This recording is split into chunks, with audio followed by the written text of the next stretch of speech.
Hello and welcome to Weekly Wrestling Review, and this is the 20th, I believe, of the 2nd, 2016, and today we're going to go through Raw, a tiny bit of TNA, NXT, and of course SmackDown. This week in wrestling was okay, not as effective as last week, but this week was the go home show for Fastlane. We had a crappy episode of TNA, a decent episode of Raw, actually a really good episode of NXT, and a really good episode of SmackDown, which I don't really need to say a lot. Let's go straight into Raw. And Raw opened with the automatically 15-minute promo.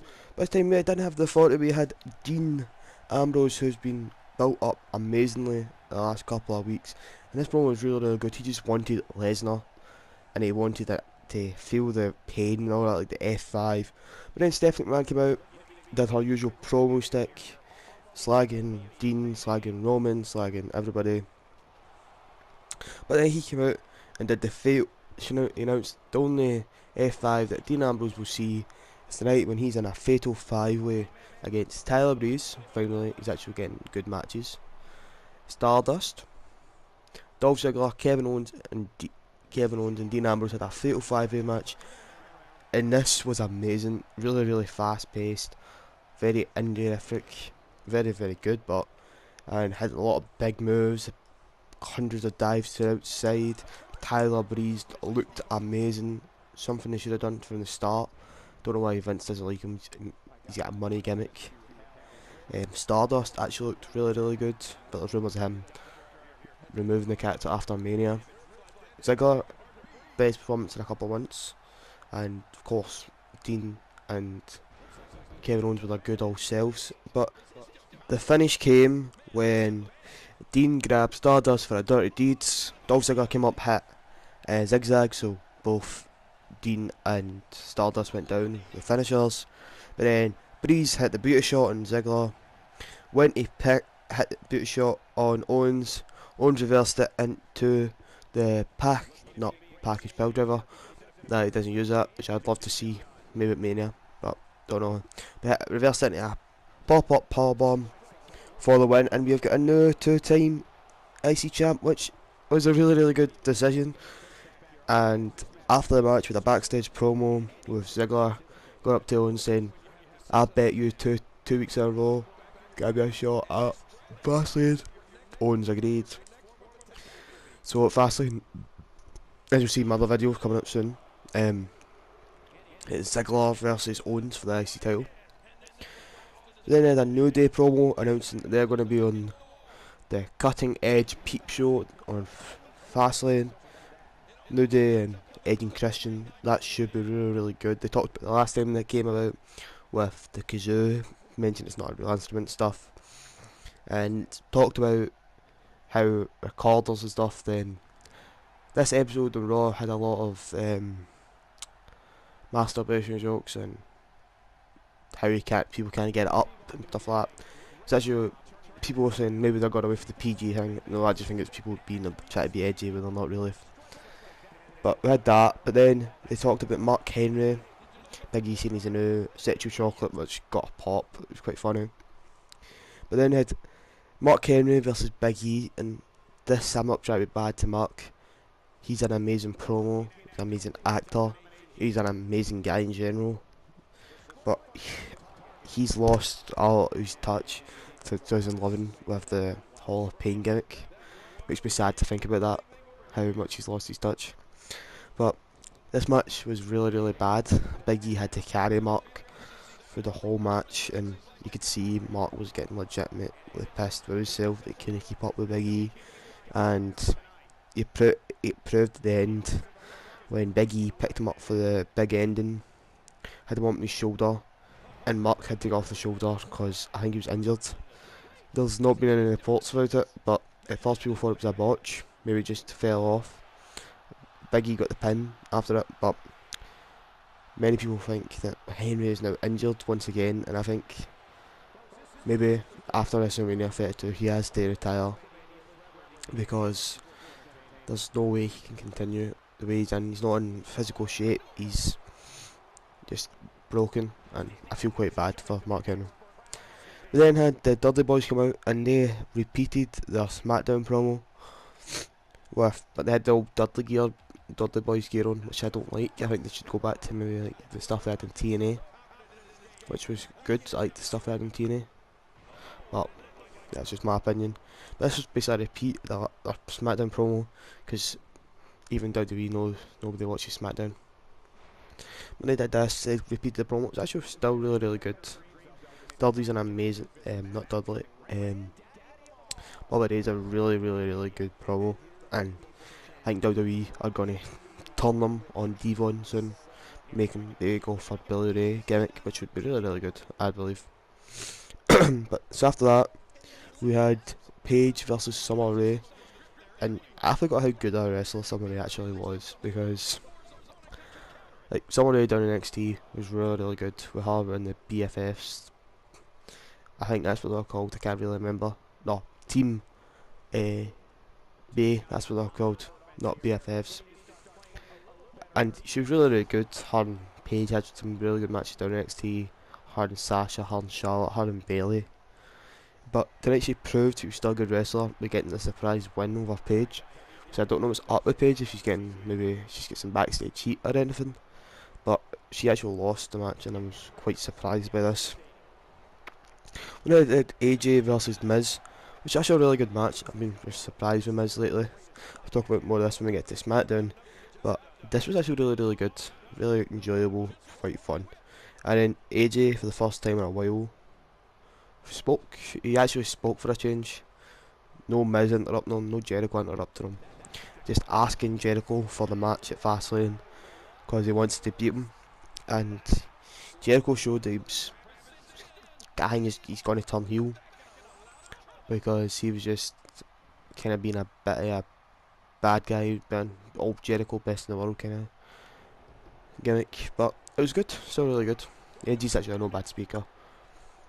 Then we had Ryder versus Slater, and I'm not even going to comment on this match. It was just prove how much talent WWE don't have.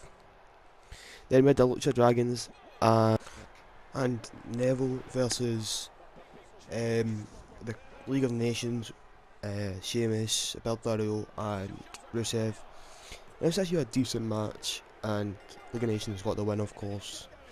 But this was pretty decent, but I've got one big gripe about it, and it's the fact that Del Rio is still using that stupid corner finisher. This one was a bit different. You had Cesaro, not Cesaro, wish it was Cesaro. Sin Cara on the ropes, he'd just been, I think it was Azagiri'd back out and fell through the middle rope, and he had to hold himself there while Del Rio got to the top rope and did the double foot stomp. It was really just weird, and I don't like the finisher, it's just too complicated. Then I had Becky Lynch versus Naomi. It's actually really good. I really enjoyed it. Big Show versus Braun Strowman. Just no. Not going to talk about it. Not going to talk about it. And the best part of the show, I would say, Roman Reigns and Paul Heyman had a promo, and it actually was really good. I actually really enjoyed it. Reigns was not as natural as he has been before, but he was actually pretty natural.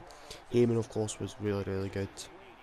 And then after Heyman left, the Dudley Boys came out and started attacking Roman Reigns. Dean Ambrose made the save. Then it was about to hit Roman with the dirty deeds, but then Roman pulled away and they bro-fisted, which I don't like. Didn't like that. Didn't like the fact that Roman just didn't attack Dean back, because it just makes me angry. Oh, can't believe it. And now we're on to TNA, and this show was bad. I'm not even going to talk about individual matches or anything this week. It was just bad, and there's only one thing I need to mention about it, and it's this. The Decay. I was really good. I actually really enjoyed the Decay. Crazy Steve, I think his name is, Abyss and Rosemary, if I'm right, actually make a decent tag team. They're actually quite good, and I didn't mind them. Like, I don't know if didn't mind them having the tag gold. So It's okay. Now we're on to the best show of the week, NXT, and we had Alex Riley versus Ty Dillinger, and I thought Riley was going to continue his big kind of mini push that NXT usually give people before they have an NXT title match.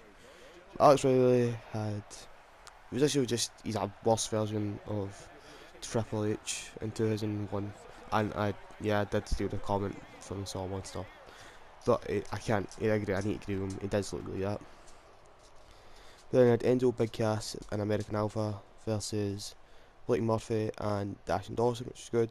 Asuka versus Tiana Peronza was okay, and Zayn versus Samoa Joe was a 5-star amazing match. Then on to SmackDown, Ziggler and Ultra Dragons versus League of Nations was a WWE 6-man tag match, again like what we had in Raw, but it was still good. Banks versus Tamina was good, not as good as Lynch and Naomi, but still good. Jericho and The Miz was really good. The confrontation afterwards, which announced Jericho Styles free, was good. I enjoyed that. Jericho still being the best heel WWE's had right now, even though he's not officially heel. Miz, he is underrated as fuck. Miz has been really good in the last couple of weeks, and he's been the third wheel in this rivalry between Styles and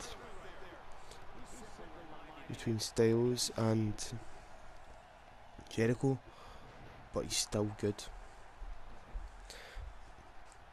Then we had No Day promo, good as always. This backstage promo talking about Edge and Trish and all that, it was still good, enjoyed it. And of course, No Day were always really good. But then we had Charlotte versus Natty. Two of them were good athletes, second generation. Quite sad these two had a really good title match at NXT. I think it was called Fatal 4-Way a couple months ago, like the second ever NXT takeover. But it was still a good match, it was as good as that. Then I had Reigns and Dean. The Boys it was good, but went to a DQ to served heel Dudley Boys. But the aftermatch was the best part about it. Lesnar came out, hit everybody, hit Roman Reigns with an F5 after Samoa drop from Roman to Dean. It was still good, and I really enjoyed it. Now on to rumours and announcements and stuff. WWE announced a global cruiserweight series, and on the article they mentioned Revolution Pro, Progress and Evolve, and this is going to be indie galore, honestly. Can't wait for it. It starts in July. Orlando have confirmed their bid to host WrestleMania for 33 and 34. Don't think they'll get 34, but might get 33. They'll get one of them, but I don't think they'll get two of them, that's what I meant. The Undertaker's opponent has been finalised, and apparently it's something not on the WWE roster, which is surprising. Carl Anderson has confirmed that he is going to WWE in an emotional post on his Instagram and Twitter. Very emotional, talking about New Japan and how he loved the company. How he's going to come back one day to win the IWGP World Heavyweight Championship. And finally, Dash and Dawson, new name has been revealed as The Reveal or something. And it's decent. And this has been this week's wrestling review. We all enjoyed it. Leave your thoughts down below. My name is Paul, and I'll see you guys later. Have a good one.